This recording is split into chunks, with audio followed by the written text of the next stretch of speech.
don't try to learn everything at once, right? Stick to your specialty, get good at it, and then move on to the next thing.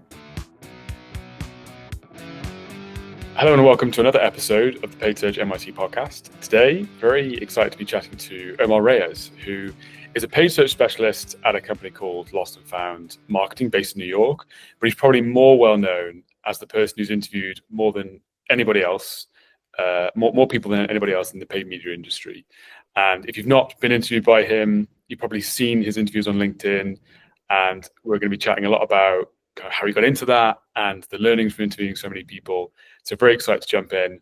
Omar, welcome, and thanks for coming on. Yeah, thank you for having me. I'm really excited. Of course.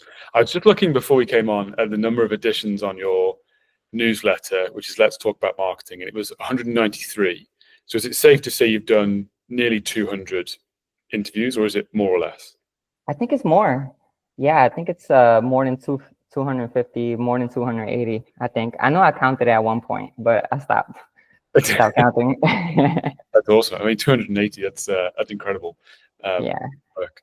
I guess before we dive into the specifics there, talk us through where your career started. Like, what was the starting point in paid media? Where did that all begin?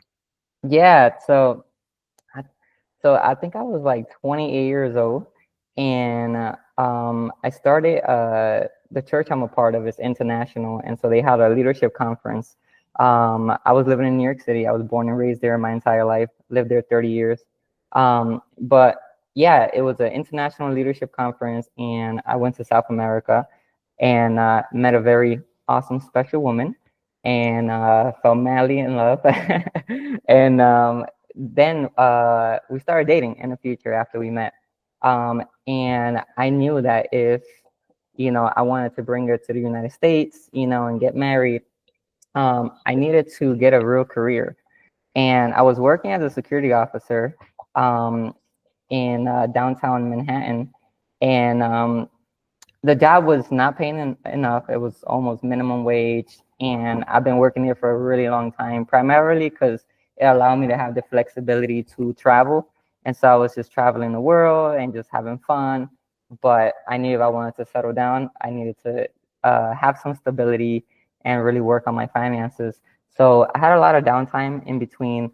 I used to work like overnights and, during my meal breaks. I used to have a lot of downtime, and I was studying like marketing because at the time it was very popular, like, Ty Lopez and all these like, start your social media marketing agency and like all these gurus. And I was like, wow, like I want to work from the beach, make a lot of money, have all the freedom in the world.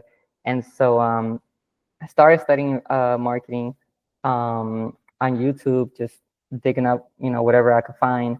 And, it was a bumpy road, but I took a class at General Assembly. They have different schools throughout the US, but the one I went to was in Manhattan, and took a 3-month course. And then after I finished, one of my friends' best friend owned a Facebook ads agency, and so that was my first internship. And then I worked for Hunter Digital, which is another agency in Manhattan. Did another internship there, and then eventually got my first full-time marketing role as an SEM specialist at a company called Power Sports Marketing. And that was great. Your first year, you're just learning a lot, fast-paced. You have a huge, client workload. And then from there, I moved to New Haven and got contacted by a recruiter. Started working in-house, and that was very different from agency, and then from there I started working my LinkedIn, and I just got in contact with a business owner who ran a Google Ads agency and started working with him. And now I'm working at another agency. They also specialize in Google Ads. And so I also met him through LinkedIn, but that was a general overview, and pretty much, I'm here now. Yeah, awesome story. I love how that started out. Really good. And it's always great to hear how the sort of journey starts with like learning off your own back and like looking at those free resources or maybe even paid resources to understand about marketing, and then you've got that baseline to then go after internships, and it just builds from there. So that's awesome. How did you then get into the LinkedIn interviewing, personal branding, publishing content side of things? Yeah, so my first entry level job, they had a huge sales team, and the marketing team was you know, uh, pretty small, and so the workload was like pretty intense, but it was the great learning opportunity. Very fast paced. You had to it's just you had to work with like different departments, like the websites team, the the accounting team, the creative team, the graphic design team.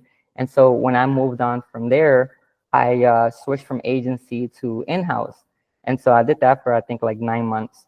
And so I got a taste of what it feels like working at an agency and then working in-house. And then the company was they specialize in like interpreting and translating. And so after working there 9 months, I noticed that like agency, a lot of times you specialize in something, right? When you work in-house, sometimes you got to wear multiple hats. So I had to learn a little bit about like WordPress, creating content, SEO. We had a small account, and I managed that, the Google ads for them. Had to learn about like different like CRMs, and I felt like, all right, it was slower pace as well, right? And I felt like my learning wasn't uh, accelerating, and I kind of like that fast-paced environment and being surrounded by other specialists that do exactly what you do. And generally, depending on the agency, you might have like manager, like associate director, and then director. So I wanted to go back to that.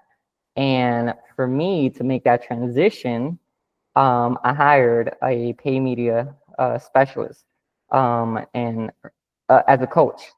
And she was going to help me to basically work on my career development so that I can like be in a position to actually move forward and get a job that I wanted. And so one of the things that she preached, her name is Cynthia, by the way. One of the things that she preached was just working your LinkedIn, like posting content daily, And at first I started posting like book reviews of like popular marketing books out there and publishing those articles, just like a quick summary of like these books. And crickets, like people, like barely any likes or views. And I was like, all right, this is not working. And so we came back to the drawing board. I got her feedback. Then I published a really big article on just like all the top like PPC specialists you want to follow on LinkedIn, all the top YouTube channels you want to follow, like all the top books that are specifically PPC related. And then I tagged like all these people that were pretty known in the industry, and that post like just like took off, right? And I was like, oh man, this is awesome. I got a good taste of like what publishing like quality content looks like. And then I wanted to interview some of these PPC specialists. But I was like, man, I don't know how to start a podcast. Like, it's so technical. I'm not good with cameras. So let me just send out a list of questions, and they can send it back, and then I'll publish it, and people can read about them. And so at first, people were not really interested. They were like, who is this guy pitching me this idea? But people were volunteering, and then, sooner or later, it just kind of took off because whenever I published it, they would then share it to their friends, and so the newsletter got around pretty quickly. And yeah, it took time, but and then I started posting content like literally every single day, like Monday through Sunday, for like over a year, like a year and a half, and that helped me to grow my following, to almost 11K at this point. Awesome, that's very cool.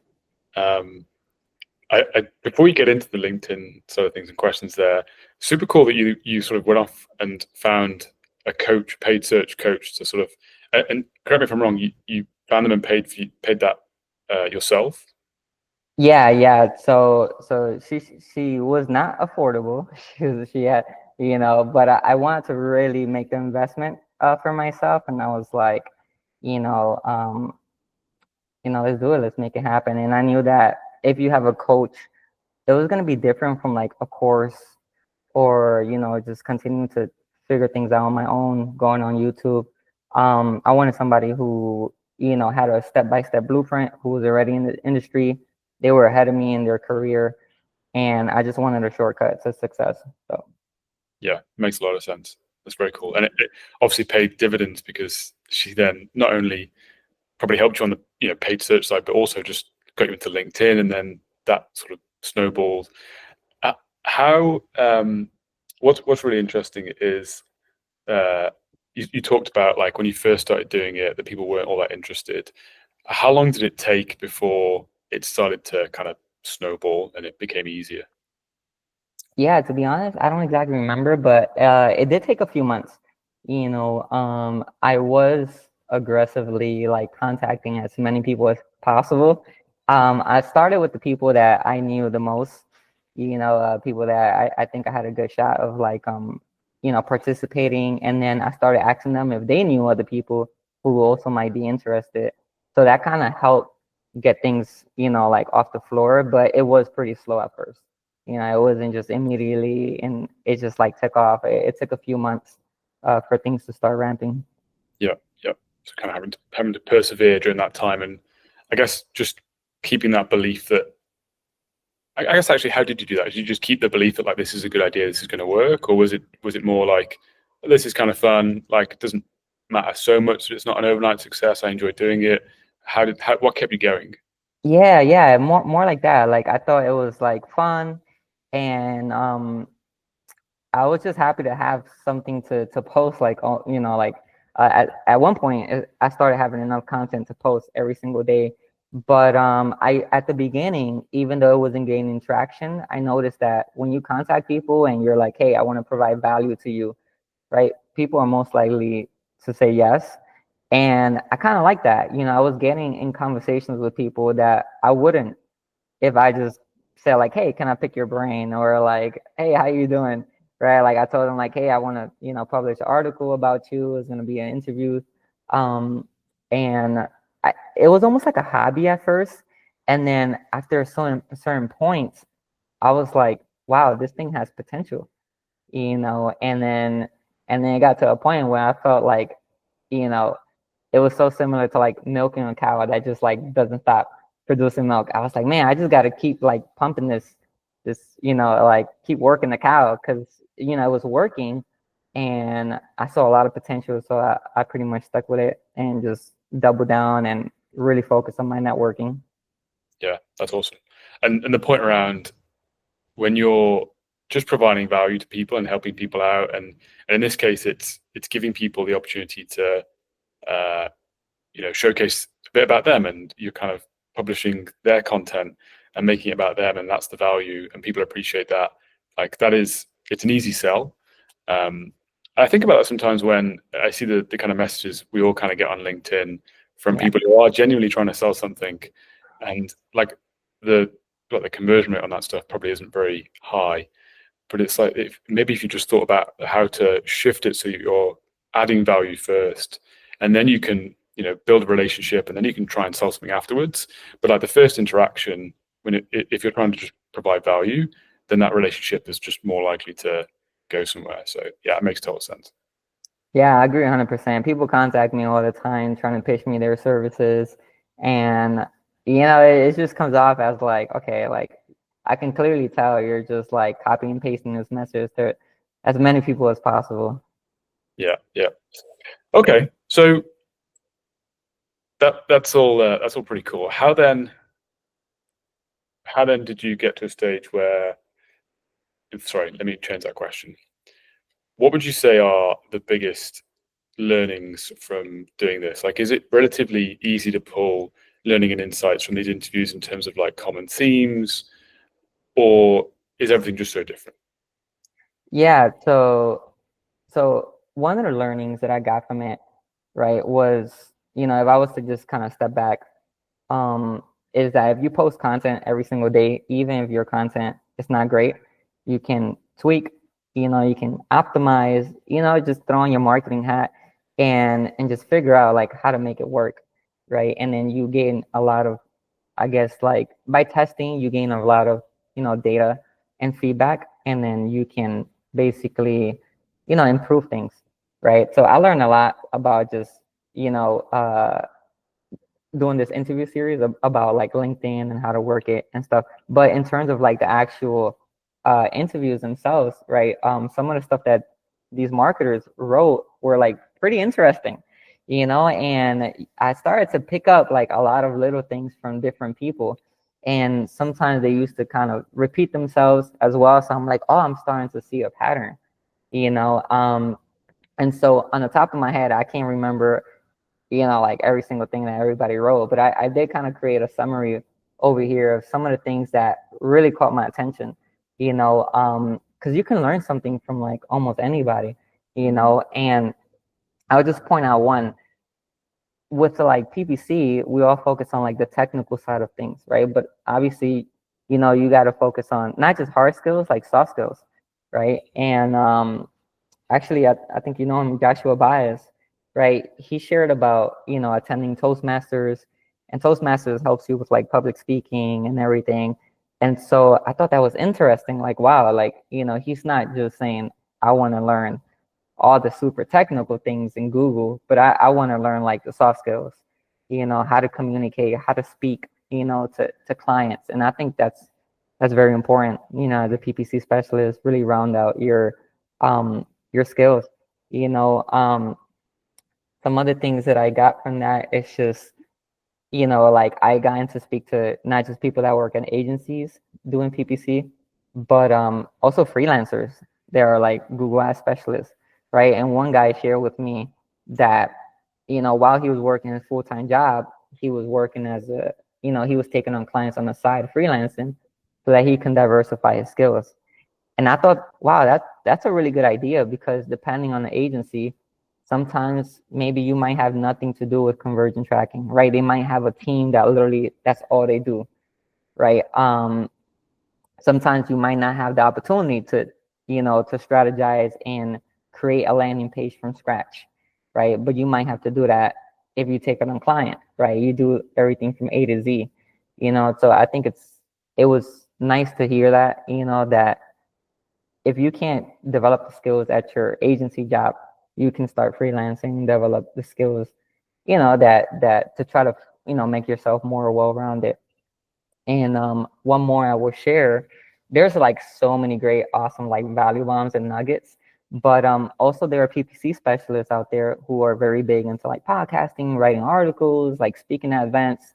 And then there are some that are just have like no following, right? Like, but they're like such awesome PPC specialists, and you can build and shape your career in different ways, right? You can be all about branding yourself and be successful, but sometimes you can be just quiet, working in the back scene, just you got your head down, working in your company, solving problems, and then you're moving up the ranks and you're being successful in that sense as well. So just because you're popular, as a PPC specialist and everybody knows you, it doesn't mean that you're successful as well.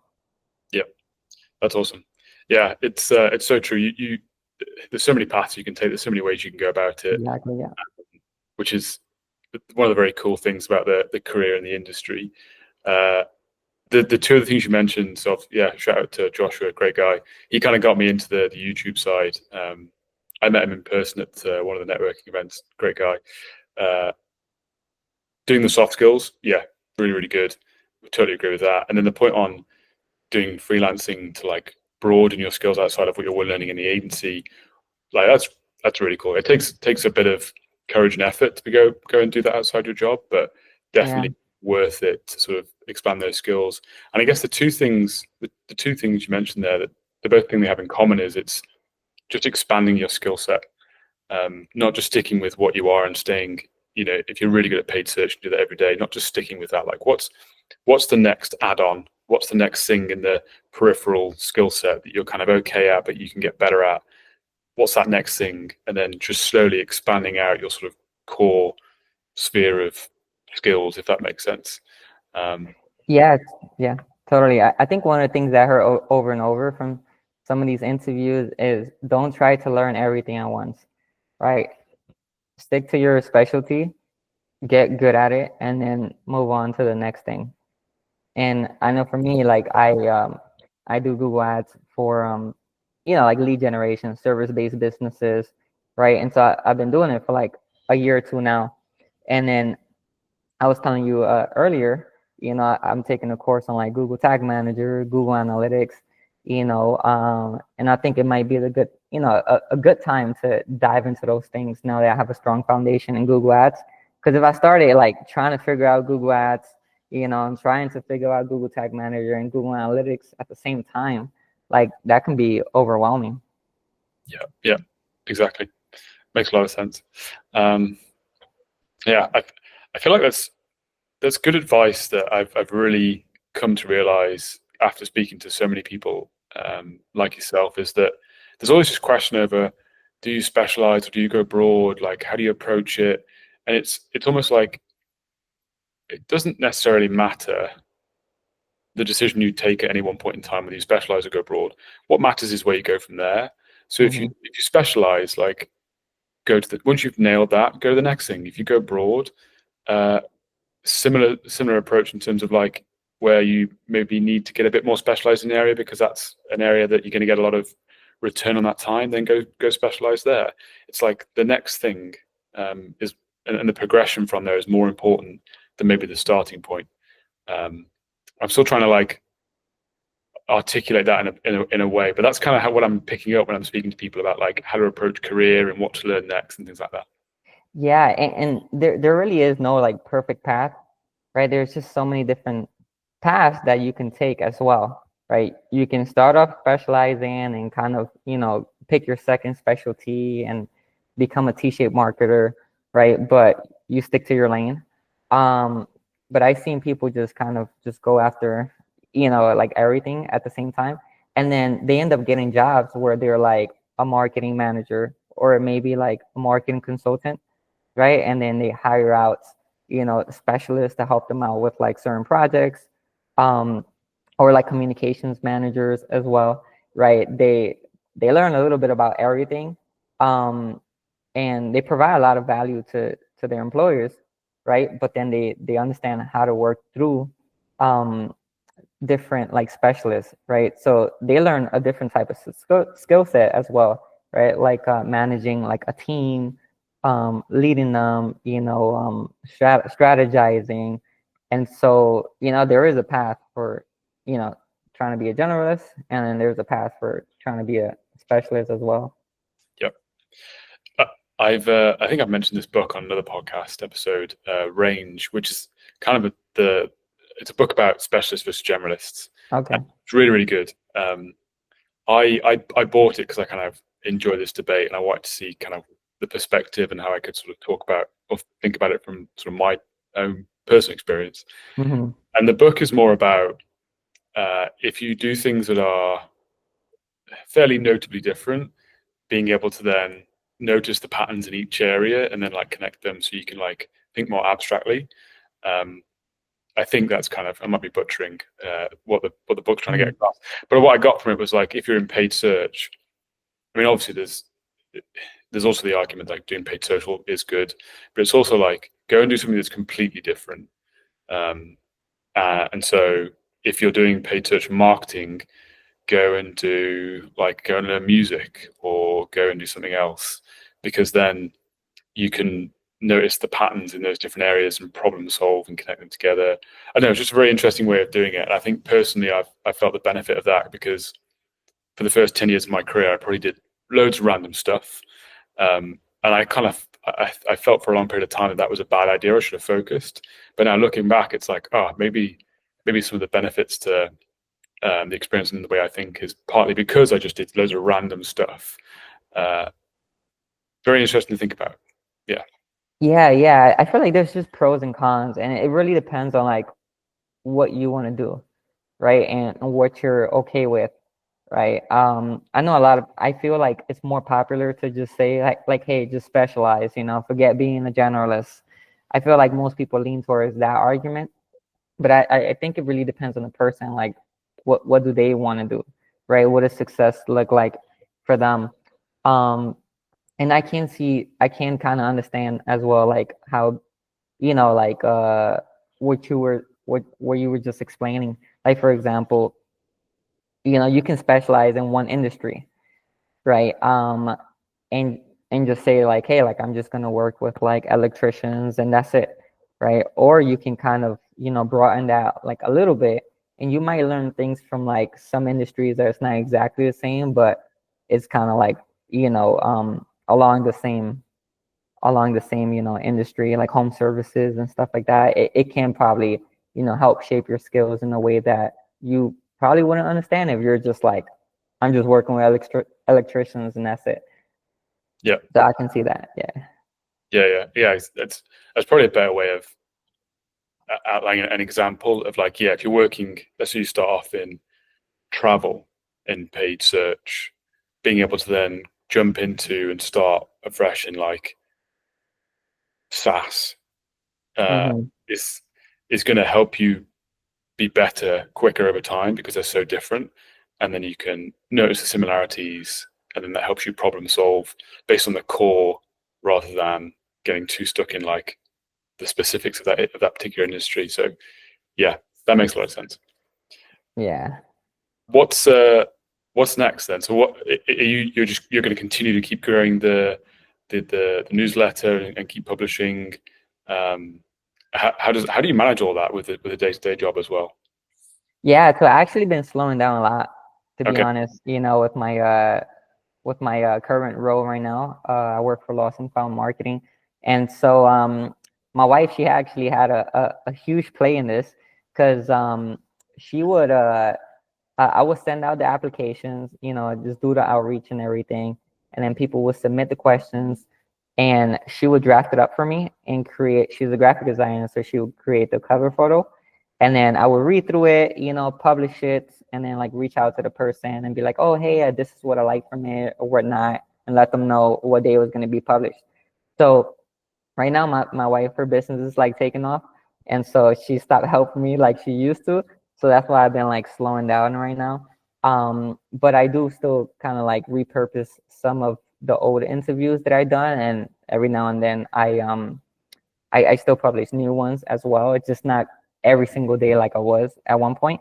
Right now I am shifting gears. My job sponsored me for a BNI group, stands for Business Networking International. And so I noticed that my network was pretty big, just kind of scattered all over the world, and most of them were like people that do exactly what I do, like Google Ads specialists, PPC specialists. And I told myself, like, like, let me take advantage of this group that my job is sponsoring me with, and let me build locally, right? Let me build relationships with like people outside of my industry, business owners, different professionals. And now, like, yeah, I do fulfillment and I'm like the marketing guy at my company, doing paid search. But now I'm taking on, I guess, a slightly different role as well, which is building relationship with business owners and seeing if they might want like our services as well. So, which I think is awesome, because now like I have to be very like communicative. I need to network with people in person. I need to know how to bring up the conversation or explain really well like what I do, who's like my target audience, and get into that whole world of like referral based marketing, which is different. People, typically they do outreach on LinkedIn, Facebook, or they work their social media accounts. But I think it's nice to get some in-person interaction, and do it like a little old school, which completely works still to this day. Yeah, yeah. You can't be old school. And BNI is great. I did attend one. Great format. The quick fire introductions though, you've got to get that intro down because you got like 25 seconds to go, here I am, here's what I do. Um, Yeah. but yeah, great format and a great way to meet people. So that's very cool. I think actually Joshua Baez actually mentioned BNI to me as well. I think Oh, really? Wow. I'm not sure if he'd done it, but he was telling me about it. So that's awesome. That's very cool. Yeah. Great.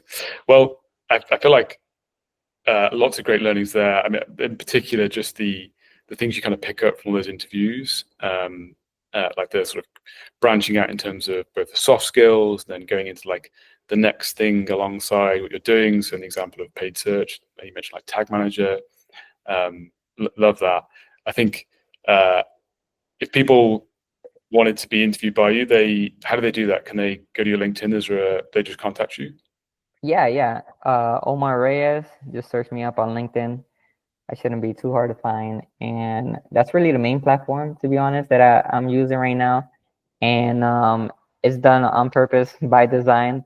I did try to, at the beginning, try to learn how to grow my LinkedIn, and I started publishing videos on YouTube, and, trying to publish things on Instagram. And I was like, let me just focus on one thing, and then, work it, grow it, do it really well.